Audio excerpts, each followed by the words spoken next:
எல்லாருடைய தொடர்போடு இருக்கணும், தொடர்புலேயே இருக்கணும்.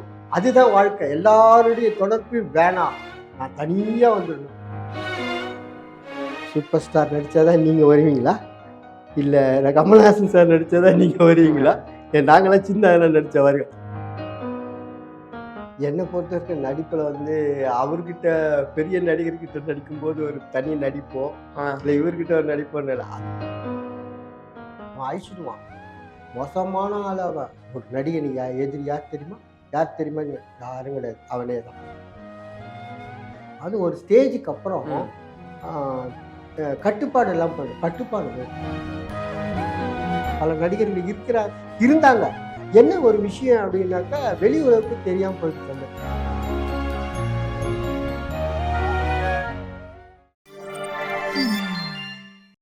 ஏன் கூட இன்னைக்கு ஆக்டர் ராஜாதிராஜன் சார் தான் இருக்காரு.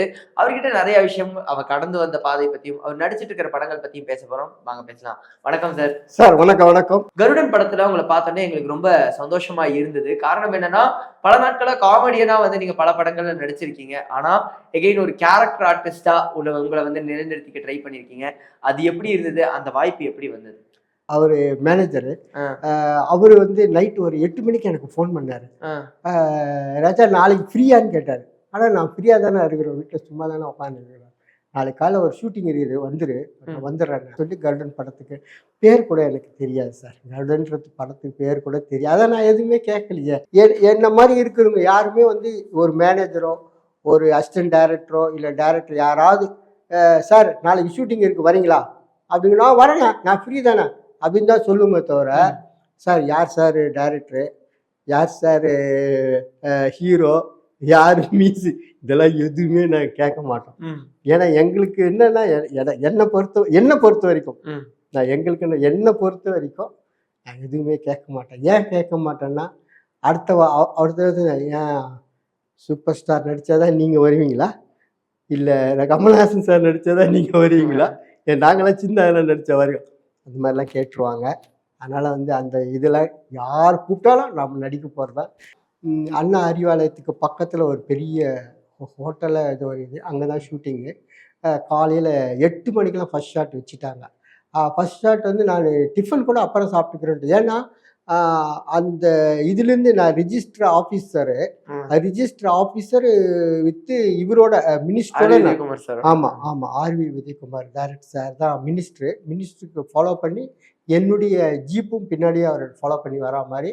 அது வந்து ட்ரோன் கேமராவில் எடுக்கிறாங்க. அப்போ வந்து டிராஃபிக் அதிகமாகிடக்கூடாது. காலையில் ஒரு 8 o'clock, ஏன்னா 9-10 ஆச்சுன்னா ஆஃபீஸ் ஹவர்ஸ் ஆகிடும், பிஸி ஆகிடும். அதை ஃபாலோ பண்ணக்கூடியன்னா சீக்கிரம் வந்து அதே மாதிரி எடுத்தாங்க. அதுக்கப்புறம் அடுத்த ஷாட் வந்து கிண்டியில் ஒரு வீடு, அது அங்கே ஒரு காலி கிரவுண்ட், அது அங்கே எடுத்தாங்க. துரை செந்தில்குமார் சார் ஆனால் சூப்பர் நல்ல டேரக்டர் சார், எனக்கு ரொம்ப பிடிச்சிருந்து. அந்த நான் எவ்வளோ அதே நான் சொல்கிறேன்னா 78லேருந்து நான் ட்ராவல் பண்ணிக்கிட்டு வந்திருக்கேன்னா எத்தனை டேரக்டர்ஸுகள் எவ்வளோ பேர் கூட நடிச்சிருக்கிறேன். ஆனால் எல்லாத்துலேயுமே வந்து முகம் தெரியாது, முகம் தெரியும். ஆனால் கூட்டம் கும்பல் அந்த மாதிரி தான். தீபாவளின்னு ஒரு படம் நடிச்சிருக்கேன். அதுக்கப்புறம் நிறைய படங்கள் ஒரு படம் 2 படம் நிறைய படங்கள் பார்த்துருந்தேன், அது நடிச்சிருக்கேன்னா. அப்போது அப்படி ட்ராவலிங் தான், இதுதான் இது. அப்புறம் அது டான்ஸர் நல்லா இது பண்ணி கொடுத்தாரு. ஒரு ½ டே ஒர்க்கு தான் இருந்தது, அதில் ஆகிட்டு நல்லா முடிச்சேன். கேமராமேன் சூப்பரு, நிறைய வாய்ப்பெலாம் நிறைய டைலாக்லாம் கொடுத்து நல்லா பேசுனதுக்கு ரொம்ப சந்தோஷம். அவர் டைரக்டர் சாருக்கு ரொம்ப கருடன் படம் எனக்கு என்னை மேல்மேலும் என்னுடைய இத்தனை வருஷத்து உழைப்பை வந்து மேல்மேலும் எனக்கு கொடுக்கும் அப்படின்றது ஒரு நம்பிக்கை இருக்குது. படமும் கூட ரொம்ப சூப்பராக பண்ணிட்டு இருக்கேன். ஆமாம், ரொம்ப நல்ல விஷயம் சார். அது எப்படி இருக்கு சார்? இப்போ வளர்ந்து பெரிதா இருந்த காமெடியனோடய நடிச்சாச்சு, இப்போ வந்து பீக்ல இருக்கிற காமெடியன்ஸோடய நடிச்சாச்சு, எப்படி இருக்கு அது? ஆக்சுவலி என்னை பொறுத்த வரைக்கும் நடிப்பில் வந்து அவர்கிட்ட பெரிய நடிகர்கிட்ட நடிக்கும்போது ஒரு தனி நடிப்போம், இல்லை இவர்கிட்ட ஒரு நடிப்போம். அந்த கேரக்டர் என்ன, அந்த கேரக்டரை நம்ம எவ்வளவு நம்ம இன்வால்வ்மெண்ட்டோட எவ்வளோ அதை இது பண்ணி நம்ம மிகைப்படுத்தி அந்த கேரக்டர் கொண்டு வரணும், அதுதான் எனக்கு தெரியுமே தவிர நாம் நடிக்கிறது இப்போது இவர் கூட அவருக்கு அதெல்லாம் எனக்கு தெரியாது. நம்ம கேரக்டர் தான் எனக்கு. எல்லாரு கூடயும் நடிச்சாலும், யாரு கூட சின்ன நடிகர் கூட நடித்தாலும் நம்ம கேரக்டர் வரைக்கும் அதை உள்வாங்கி அதை அப்படியே மிக கரெக்ட் பண்ணி கொடுக்கறது. ஆனா சார் இப்போ சூரி சார் பார்க்கும்போது நீங்க ஆரம்ப காலத்துல கிட்டத்தட்ட சொல்ல போனா ஒரு 15 வருடங்களுக்கு முன்னாடி அவர் கூட நடிச்சிருப்பீங்கன்னு நினைக்கிறேன். ஆமா. அந்த அப்ப இருந்ததுக்கும் இப்ப அவரோட growth எப்படி சார் பாக்குறீங்க? ஒரு பெரிய நடிகரா உருவாகிட்டாரு. அதாவது என்ன சொல்றது? ஒரு படத்தோட மெயின் ரோல்ல நடிக்கிறார். காமெடியனா இருந்து மெயின் ரோல் நடிச்சு அந்த படமும் பெரிய ஹிட் ஆகுது. இது எப்படி சார் பாக்குறீங்க? ரொம்ப சந்தோஷமா இருக்கு சார். ஓகே. ரொம்ப ஏன்னா சூரி சார் வந்து கஷ்டப்பட்ட காலத்துல இருந்து எனக்கு நல்லா தெரியும். ஆ. அவர் எவ்வளவு கஷ்டப்பட்டான்றத நான் நல்லா உணர்ந்திருக்கேன். கொஞ்சமான கஷ்டம் இல்லை சார், ம். பயங்கரமான ஒரு கஷ்டம். ஒரு படத்துல உடம்பு முழுக்க ஆயில், ஆ. உடம்பு முழுக்க ஆயில் போயிட்டு ஒரு பெட்ல இருந்து அப்படியே உருளுவார், உருண்டு நடிப்பார். அந்த ஒரு அது ஒரு படம். அவர் அவ்வளோ கஷ்டப்பட்டிருக்காரு அப்போலாம். ஒன்றும் பெருசாக சம்பளம் கொடுக்கல சார். 1000 ரூபாய் கூட கஷ்டம் சார். அப்போலாம் கஷ்டம். அந்த படத்தில் நான் நடித்தேன். 2 பேருமே ஒன்றா நடித்தேன் அந்த படங்கள். அது மாதிரி அவர் அந்த கஷ்டப்பட்டது, ஆனால் வாழ்க்கையில் மட்டும் கஷ்டப்பட்டுட்டு அவர் அதை தொடர்ந்து அந்த இன்வால்மெண்ட், அவர் சூர்யா சார் ஜெயிக்கிறாரு சினிமாலன்னா அதில் இன்வால்மெண்ட் 24 மணி நேரம் சினிமா சினிமா சினிமா தான். அதில் என்ன பண்ணணும், நம்ம எப்படி ஜெயிக்கணும், அது அது அதனுடைய முழு இது அதுதான். அதனால தான் அது மட்டும் இல்லை, அவர் அந்த உழைப்பு சொல்லுவாங்களே கடின உழைப்புன்னு, அந்த கடின உழைப்புனால அவர் ஜெயிச்சார். அந்த கடின உழைப்பு, சில கட்டுப்பாடுகள். அதாவது ஒரு நடிகனுக்கு நான் வந்து தேனாம்பேட்டில் இருக்கிற குரூப்புங்க அவங்களும் சொல்லுவாங்க, நிறைய விஷயங்கள் நான் எல்லாரோடையும் பகிர்ந்துக்கிட்டேன். அதில் ஒன்றுன்னா, ஒரு நடிகனுக்கு எதிரி யார் தெரியுமா? திருப்பி கேட்பாங்க, ஒரு நடிகனுக்கு எதிரி யார் தெரியுமா? யார் தெரியுமா? யாரும் கிடையாது, அவனே தான். ஆமாங்க. என்னன்னா, ஒரு நடிகை வந்து கட்டுப்பாடு இல்லாமல் போயிடும் ஒரு ஸ்டேஜுக்கு அப்புறம். அது ஒரு ஸ்டேஜுக்கு அப்புறம்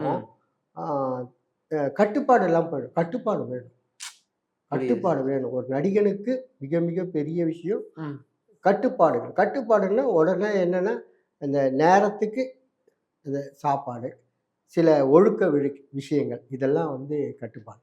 நடிகனுக்கு அது ரொம்ப ரொம்ப முக்கியம் அப்படின்னு சொல்லுவாங்க.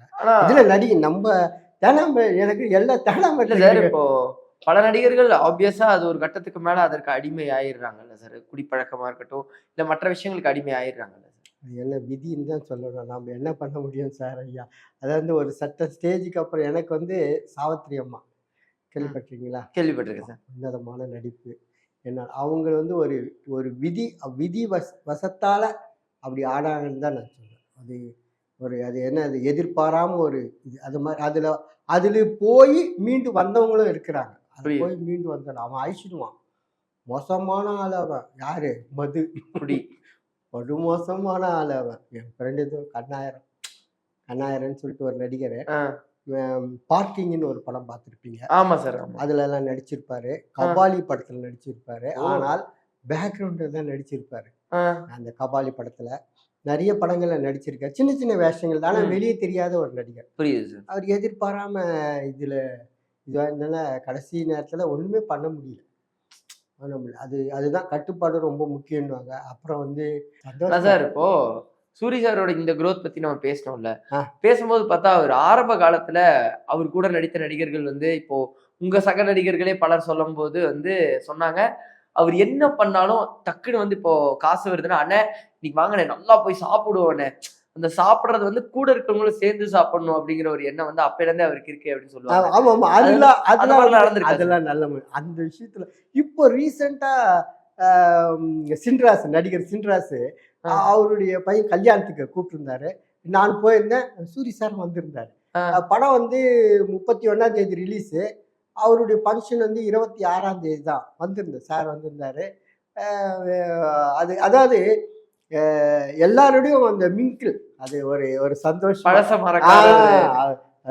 அதுதானே சார் வேணும், வேற என்ன சார் வேணும்? சின்ராசுக்கு எவ்வளோ சந்தோஷமா இருக்கும். சூரி வந்தார் நம்ம கல்யாணத்துக்கு. இல்லை, நம்ம அப்போ வளர்ந்துட்டாரு. வைக்கினா நம்ம பழைய இதுவும் மறக்காம வந்தார்ல நண்பர்.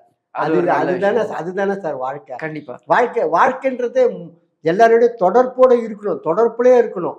அதுதான் வாழ்க்கை. எல்லாருடைய தொடர்பையும் வேணாம், நான் தனியா வந்துடணும், ஒன்றும் முடியாது சார். வாழ்க்கையில எல்லாரோடையும் வந்து நம்ம மிங்கிள் ஆகணும், எல்லாரோடையும் தொடர்புல பேசிட்டு இருக்கணும். சில நேரங்களில் மனசு வந்து நடிப்புல வந்து டெய்லியா எங்களுக்கு ஷூட்டிங் இருக்கும், இருக்காது. சில நேரத்தில் ஷூட்டிங் இருக்கும், ஷூட்டிங் இல்லாமல் இருக்கும். அப்ப நம்ம நண்பர்கள் தான் நமக்கு கரெக்டா நண்பர்கள் தான் நமக்கு துணை. கண்டிப்பா. அண்ட் நீங்க வந்து ஒரு நடிகர் தாண்டி இத்தனை வருஷம் வந்து நடிப்புல இருக்கீங்க. நெறைய படங்கள் வந்து பெரிய பெரிய நடிப்பு வாய்ப்புகள் இல்லாம இருக்கிறனாலலாம் நடிகரை தாண்டி ஆக்சுவலி நீங்க என்ன பண்றீங்க? கவர்மெண்ட்ல வந்து இந்த ப்ரோகிராம் போடுவாங்க. கலெக்டர் ஆஃபீஸ் போனோம். கலெக்டர் ஆஃபீஸ் போனீங்கன்னாக்கா சுகாதார திட்டம் ஆ, அப்படின்னு ஒண்ணு போடுவாங்க. அதுக்கப்புறம் வந்து குடிநீர் திட்டம்னு போடுவாங்க. ஆமா. அப்புறம் இந்த கழிப்பறை டெங்கு, கொசு அது ஆமா மலேரியா விளம்பரம் கலப்புறாங்க. ஆமா. விளம்பரம் அதெல்லாம் வந்து எப்படின்னா ஒரு ஒரு ப்ரோகிராமுக்கு மொத்தம் நாங்க 5 பேர் இருப்போம். வெறும் அப்போ வந்து ரூ. 2000 என்னமோ தான் ஒருத்தர். அவர் வந்து பன்னாடின்னு ஒரு நடிகர் சங்க மெம்பர் பாருங்க. பன்னாடின்றவர் நடிகர் சங்க மெம்பரு. அவரு பல வருஷமா நடிச்சுட்டு இருந்தாரு. இப்ப இல்ல. ஆனா அவங்கலாம் வந்து நடிச்சு இது வெளி உலகத்துக்கு தெரியல.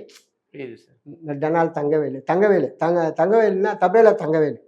தங்கவேலு நம்ம ஆனந்தா ஹோட்டலு அவங்கெல்லாம் வருவாங்க.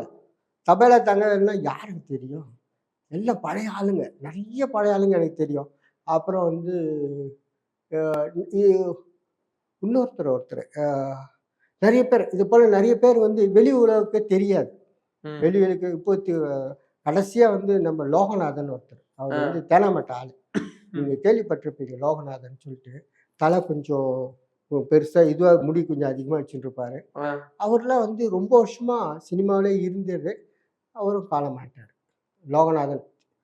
நடிகர் சங்க ஆர்டிஸ்ட் லோகநாதன்னா நெறைய பேருக்கு நடிகர் சங்கத்தில இருக்கிறவங்களுக்கு தெரியும் அவர. புரியுது சார். அவர் அப்படியே கஷ்டமே இருந்தாலும் வெளி உலகுக்கு தெரியாம போயிட்டாருன்னு வச்சுக்கங்க. எனக்கெல்லாம் நல்லா தெரியும். எனக்கெல்லாம் ரொம்ப நல்லா தெரியும் அவர. அவரு, அதுக்கப்புறம் ஈடி கோவிந்தன். ஆ. இந்த மாரி பல நடிகர்கள் இருக்கிறாங்க. பல நடிகர்கள் இருந்தாங்க. என்ன ஒரு விஷயம் அப்படின்னாக்கா, வெளி உலகுக்கு தெரியாம போயிடுச்சு. இந்த டிராவல்ல வந்து இந்த சினிமால வந்து அப்படியே வரணும், வந்துகிட்டே இருக்கணும். அதுக்கு ஆண்டவனுடைய அருள் வேணும். ரொம்ப ரொம்ப பெரிய கண்டிப்பா. விஷயம். இந்த ஒரு பேட்டிக்கு ரொம்ப ரொம்ப நன்றி சார். நெறைய விஷயங்கள் உங்கள பத்தி பேசுனீங்க. நீங்க கடந்து வந்த பாதை பத்தி பேசுனீங்க. எவ்வளோ ஸ்ட்ரகிள்ஸ் ஃபேஸ் பண்ணீங்கன்னு பேசுனீங்க. ஸோ இன்னும் பல ரோல்ஸ் நீங்க பண்ணணும். இன்னும் மக்கள் மனசுல நெறைய இடம் பிடிக்கணும் அப்படின்னு எங்க டீம் சார்பாகவும் வாழ்த்துக்கள் சார். ரொம்ப ரொம்ப நன்றி. ரொம்ப ரொம்ப நன்றி. இத பார்த்து கொண்டிருக்க உங்க அனைவருக்கும் நன்றி. கடவுள் அருளால நீங்க எல்லாம் நல்லா இருக்கணும். நீங்க நல்லா இருந்து எங்க சீன பார்க்கணும். நாங்க நடிக்கிறத பார்க்கணும். அதான் என்னுடைய விருப்பம். கடவுள் உங்களுக்கு எல்லா நன்மை இதுவும் செல்வங்களும் குடுத்து நீங்களும் நல்லா இருக்கணும். என்ன பேட்டி எடுத்த இந்த டேக் ஒன் இந்த சேனல் யூடியூப் சேனல் மேலும் மேலும் வளரணும். உங்களுக்கு ரொம்ப நன்றி. நன்றி ஐயா. நன்றி. நன்றி சார்.